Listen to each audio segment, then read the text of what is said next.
اعوذ باللہ من الشیطان الرجیم، بسم اللہ الرحمن الرحیم۔ ناظرین و سامعین کرام، بات تو سچ ہے مگر بات ہے رسوائی کی۔ بات یہ ہے کہ اس وقت ایک کرنٹ ایشو ہے دہشت گردی جو پاکستان میں پھیلتی جا رہی ہے۔ اس پر کل نیشنل سیکیورٹی کونسل کا اجلاس بلا لیا گیا ہے، تو اس اجلاس میں بہت سارے لوگ شرکت کریں گے، جس میں چیف آف آرمی سٹاف بھی اور ISI کے سربراہ بھی اور دوسرے ادارے بھی، FIA بھی اور بہت سارے ادارے، اور جس میں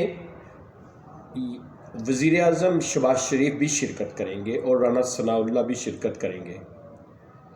میرا صرف اور صرف اسٹیبلشمنٹ سے، اداروں سے یہ سوال ہے کہ یہ نیشنل سیکیورٹی کونسل کا اجلاس ہے۔ مجھے پتہ ہے آپ کی مجبوریاں ہیں کہ قانونی طور پر اس وقت وہ وزیر اعظم ہیں، لیکن کیا کسی بھی ملک میں ایسے ہوتا ہے کہ کوئی بھی وزیر اعظم یا جو وزیر داخلہ ہے پہلے کسی بھی طرح سے ان کا تعلق رہا ہو، اور اب بھی ہو سکتا ہو،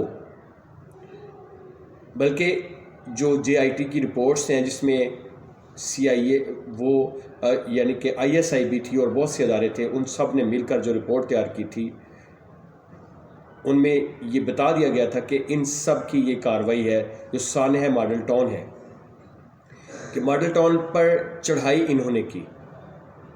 کیسے کی یہ آپ سب کو پتہ ہے۔ کیا جو دہشت گرد ہیں ان پر دہشت گردی کا ہی پرچہ درج ہے، جو ابھی تک عدالتوں سے فارغ نہیں ہوئے بلکہ ان پر چل رہا ہے۔ کسی عدالت نے بھی ابھی ان کو فارغ نہیں کیا۔ اب دہشت گردوں کو ہی دہشت گردی ختم کرنے کے لیے آگے لایا گیا ہے یا لایا جا رہا ہے۔ کیا وہ جنہوں نے اس ملک کی جو سیکیورٹی ہے، غریب عوام، نہتے عوام پر گولیاں چلائیں، ان کو شہید کیا اور اتنے لوگوں کو زخمی کیا، وہی ملک کے وزیر اعظم ہیں اور وہی نیشنل سیکیورٹی پر بات کریں گے؟ کیا دہشت گرد ہی دہشت گردی ختم کریں گے؟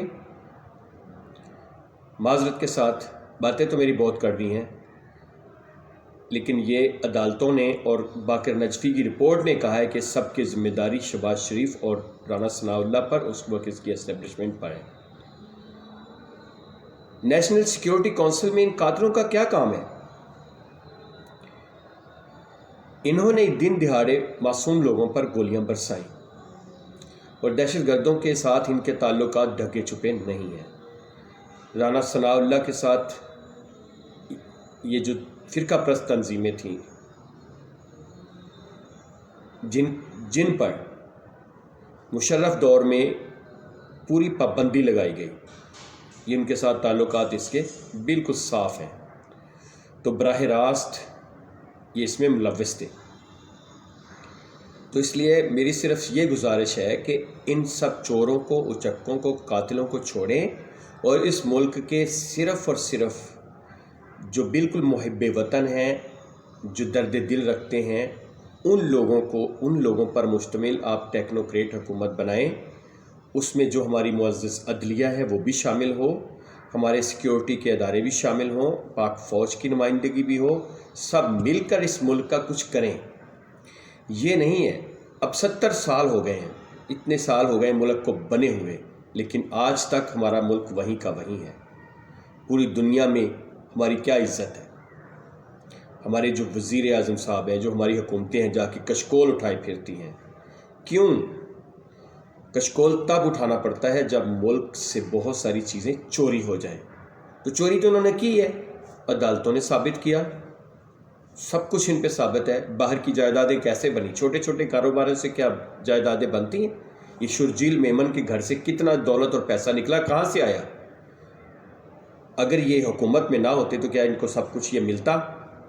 اس لیے ان سب چوروں کا صفایا کریں، خاتمہ کریں، اور نیشنل گورنمنٹ بنائیں، قومی حکومت بنائیں جو محب وطن ٹیکنوکریٹس پر مشتمل ہو، جو اپنے اپنے شعبے میں ماسٹر ہوں، تاکہ اس ملک کی معیشت کو بھی سنبھالا دیں اور اس ملک کو بھی صحیح ڈگر پر لے کے چلیں۔ اس لیے معذرت کے ساتھ یہ نیشنل سیکیورٹی کونسل میں بیٹھنے کے قابل نہیں ہے۔ تو آپ کو کیا پرابلم ہے؟ ابھی کیا 75 سال 70 سال ہو گئے ملک کو بنے ہوئے، تو کیا ابھی وقت نہیں آیا کہ ہم اپنے ملک کو صحیح ڈگر پر چلائیں؟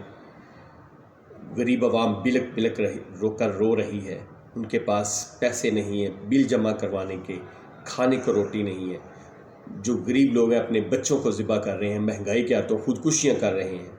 کیا ابھی بھی ہمارے ملک پہ وقت نہیں آیا کہ ہم خود ہی بیٹھ کر، تاکہ یہ ملک بہت بڑے خونی انقلاب سے بچ جائے؟ ورنہ پھر نہ اشرافیہ رہے گی، نہ اسٹیبلشمنٹ رہے گی، کوئی بھی نہیں رہے گا۔ جب عوام خود اپنے حقوق لینے کے لیے باہر نکلیں گے تو آپ کو پتہ ہے انقلاب میں پھر کوئی چیز بچتی نہیں ہے۔ اس لیے اس سے پہلے سب مل کر بیٹھیں، سوچیں، اور جو بھی غلط قسم کے لوگ ہیں، 62-63 ہمارا آئین ہی کہتا ہے نا، اس میں جو پوری چیز ہے، اس میں ہر چیز کو اس چھلنی سے گزاریں، تبھی ان کو الیکشن کی اجازت ہونی چاہیے، اور الیکشن کا یہ سسٹم سارا یہ چینج کریں، جس میں دھن بھی ہے، دھونس بھی ہے، دھاندلی بھی ہے، گنڈا گردی بھی ہے، پولیس کی مداخلت بھی ہے، حتیٰ کہ بہت سارے عوامل اس میں شامل ہیں۔ تو پلیز آپ سے درخواست ہے، ہاتھ جوڑ کر درخواست ہے کہ یہ کام کریں، تاکہ یہ ملک جو ہے صحیح ڈگر پر چل سکے۔ یہاں میری مراد آرمی چیف بھی ہیں، پاک فوج بھی ہے، عدلیہ بھی ہے، اسٹیبلشمنٹ بھی ہے، قانون نافذ کرنے والے سارے ادارے بھی ہیں، کیونکہ جب تک ڈنڈا نہیں چلے گا یہ ملک نہیں سدھرے گا۔